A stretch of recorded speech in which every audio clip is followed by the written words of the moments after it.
Hello दोस्तों, मैं आपकी अध्यापिका लोपामुद्रा आप सभी को मेरे हिंदी ट्यूटोरियल चैनल पर बहुत बहुत स्वागत करती हूँ। आज हम लोग पढ़ने वाले हैं साहित्य सुधा, जो कि 12वीं कक्षा की किताब है। उसके अंतर्गत हरिवंश राय बच्चन जी के द्वारा कृत अग्निपथ। लेकिन उससे पढ़ने से पहले बच्चन जी के जीवनी पर हम लोग थोड़ा सा ध्यान देंगे। चलिए शुरू करते हैं।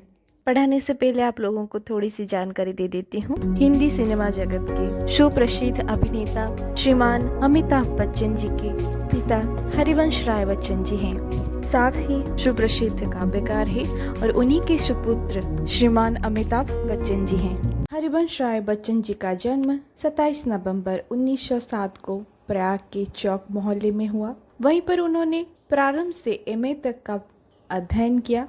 अध्ययन समाप्त करने के बाद वहीं पर अंग्रेजी के लेक्चर बने।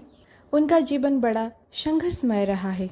सन 1927 में विवाह श्यामा देवी के साथ हुआ। सन 1936 में यक्ष्मा से पीड़ित होकर उनकी मृत्यु हो गई। सन 1942 में तेजी के साथ उन्होंने दूसरा विवाह किया। डॉक्टरेट की उपाधि के लिए कैम्ब्रिज विश्वविद्यालय चले गए और भारत सरकार के राज्यसभा के मनोनीत सदस्य रहे। आधुनिक हिंदी कविता के विकास में बच्चन जी का महत्वपूर्ण योगदान है। उनकी कविता में हालावाद, भोगवाद और आनंदवाद का स्वर सबसे ऊंचा है। फिर भी उनमें निराशा, वेदना तथा नियतिवाद की बातें भी वर्णित हुई हैं। बाद में उन्होंने जो कविताएं लिखी उनमें आशावादिता, कर्तव्यशीलता तथा जीवन से जुड़ने का संकल्प दिखाई देता है। हालावाद के प्रवर्तक के रूप में वे हिंदी साहित्य में अमर हैं। काव्य के क्षेत्र में मधुशाला के प्रकाशन के उपरांत ही उन्हें ख्याति मिलनी शुरू हो गई थी। ये हालावाद का अर्थ क्या होता है?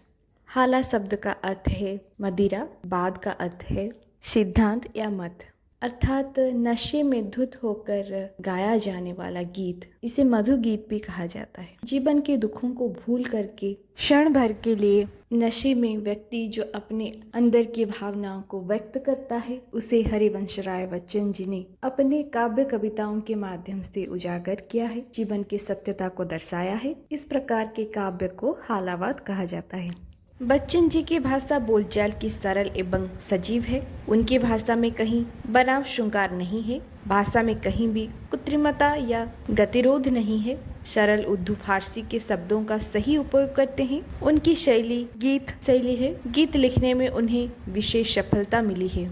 उनकी शैली में सादगी और सरलता मौजूद है तथा संगीतात्मकता का भी सुंदर निर्वाह हुआ है। उनकी प्रमुख रचनाओं में मधुशाला, मधुबाला, मधुकलश, निशा निमंत्रण, रंगिनी सूत की माला, प्रणय पत्रिका आदि।